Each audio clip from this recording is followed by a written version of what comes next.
Yesu ashimwe. Dusangire amajambo dusoma mu gitabo cya Yosuwa igice cya 6 umurongo wa 3 n'uwa 4 haravuga ngo muze muzunguruka ico gisagara mwese ab'ingabo mukizunguruke rimwe ku munsi kumara iminsi 6 kandi abaherezi indwi bazojana inzambandwi z'amahembe y'imfizi z'intama bagende imbere y'isandugu maze ku munsi ugira indwi muzozunguruka ico gisagara incuro indwi kandi abo baherezi bazogende baravuza izo nzamba. Dusangire ijambo rivuga ngo kuzunguruka YERIKO.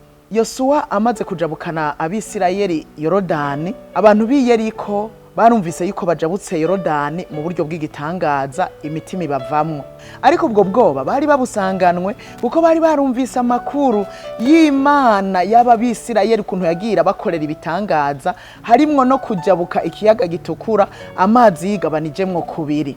Aba bantu b'i YERIKO rero bumvise bamaze kujabuka Yorodani barushiriza kugira ubwoba bwinshi cyane kubera bari bagifise ivyizigiro mu gihe bari bakiri hakurya ya Yorodani, ivyizigiro byuko Yorodani ruzobazibira kujabuka ngo baje Kanani. Yosuwa yari yaratumye abantu gutata ico gihugu c'isezerano, amaze kubatuma arababwira ngo cyane murabe YERIKO.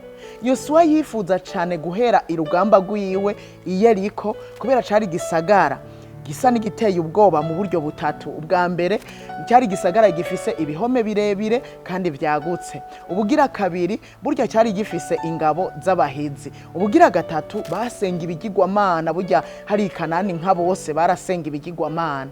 Yosuwa rero kwifuza guhera YERIKO kwari kugira ngo aze yerekana ububasha bw'Imana yabo niyahanesha.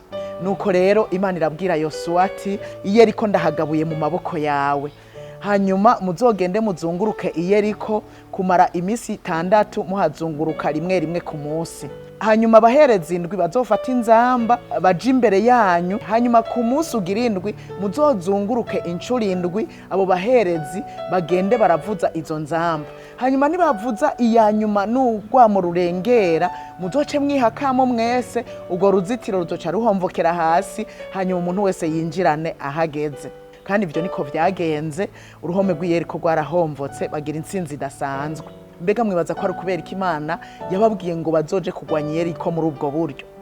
Ubwa mbere kwari kugira ngo Imana ibereke ko ariyo yabahaye intsinzi, nibahanesha nibaze bikubite mu gikiriza ngo inkomezi zacu nizo zatumye tunesha YERIKO, kubera nta nibigwanisho bakoresheje uretse inzamba no kwihakamo. Ubugira kabiri kuzunguruka rimwe uruhome rw'YERIKO kwari kugira ngo bakomeze canke bongereze ubwoba bw'abi YERIKO, kuko bari hejuru ku ruzitiro barababona ivyo bariko barakora, ariko bibatera ubwoba bwinshi cyane, imitima irabavamwo abantu b'i YERIKO.